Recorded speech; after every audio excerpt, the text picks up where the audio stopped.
sama. Nah, nanti kalau ada kasus ketika bunga nominal dan bunga pasar tidak sama, ya. Nah, nanti selisihnya ada satu akun lagi yang kita pakai untuk nyatet itu, gitu ya. Akunnya berupa piutang wesel, entah itu debit, entah itu kredit, tergantung lebih besar yang mana, gitu ya. Nah, jadi meskipun sama, tapi yang kita debitkan ke kas itu adalah bunga nominal, yang kita kreditkan ke pendapatan bunga adalah bunga pasar atau bunga kredit. Nah, ini kebetulan memang sama, ya, karena tingkat bunganya sama tadi. Nah, yang seperti ini, Mbak, yang apa namanya? Kalau kita kuliah berinteraksi semacam ini itu lebih mudah dipahami. Coba Anda bayangkan kalau Anda di rumah, ya, meskipun nyimak, ya nyimaknya kan juga enggak sekonsentrasi kalau di kelas itu. Tapi mudah-mudahan adik-adik yang di rumah itu tetap bisa fokus, bisa memahami penjelasan saya mengenai ini, ya. Oke. Nah, sekarang kita masuk ke contoh yang kedua. Misalnya pada tanggal 1 Januari, PT Merapi memberikan pinjaman kepada PT Macintosh dan menerima selembar wesel berjangka 5 tahun. Nilai nominal 100.000 dengan bunga 8%. Nah, bunga 8% itu bunga apa? Nominal. Tingkat bunga pasar saat itu 10%. Bagaimana jurnal yang harus dibuat? Nah, caranya sama. Pertama, kita ngitung nilai tunai nominal. Caranya tidak perlu saya jelaskan, ya. Saya hanya ingin mengkonfirmasi. Angka diskon faktor 0,62092 diambil dari tabel mana? 62. Kolom berapa persen?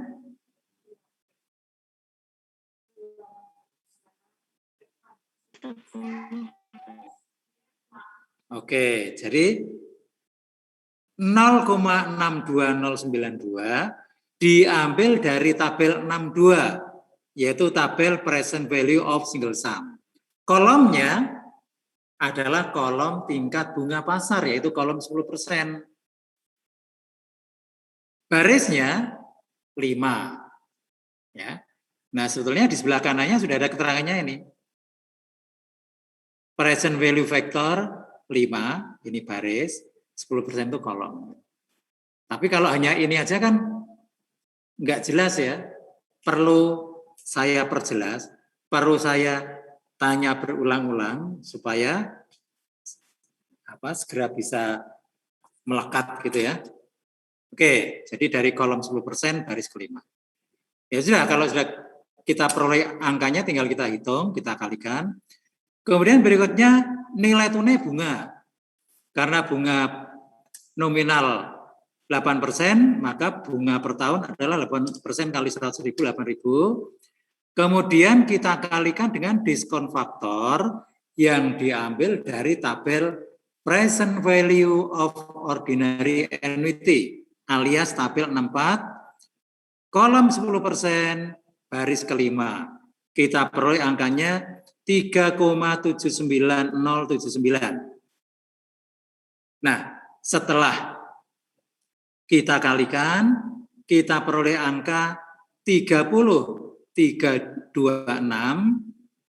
maka kedua angka kita jumlahkan, hasil penjumlahannya disebut dengan nilai tunai wesel, nilai pasar wesel, nilai jual atau nilai beli wesel, kemudian nilai wajar wesel, itu namanya sama, ya, paling tidak pada tanggal ini.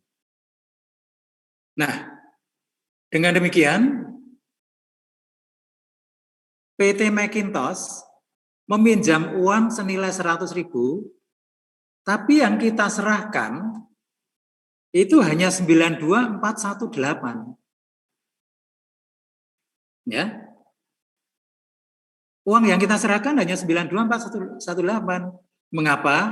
Ya ini tadi. Tingkat bunga pasar 10%. Weselnya 8%.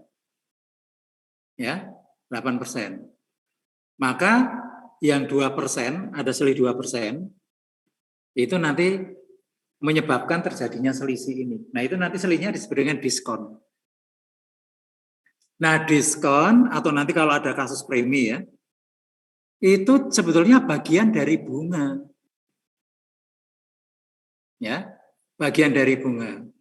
Jadi nanti bagi kita pendapatan bunga yang kita akui dan kita catat terdiri atas bunga nominal 8.000 plus diskon yang diamortisasi setiap tahun.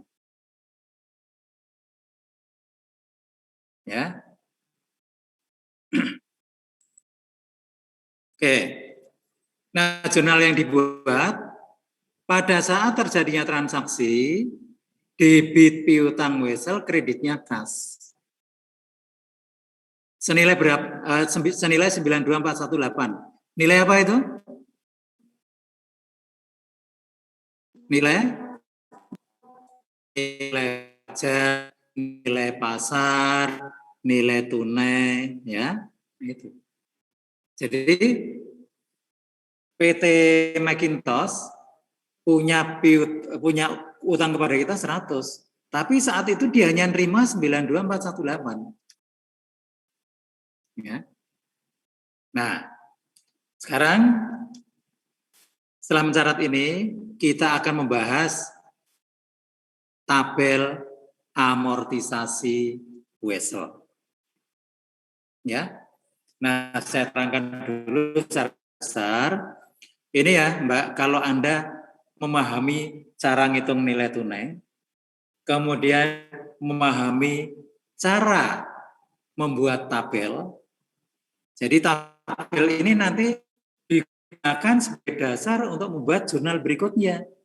Kalau tabelnya benar, pertanyaan berikutnya yaitu berupa jurnal, yang ngambilnya dari sini.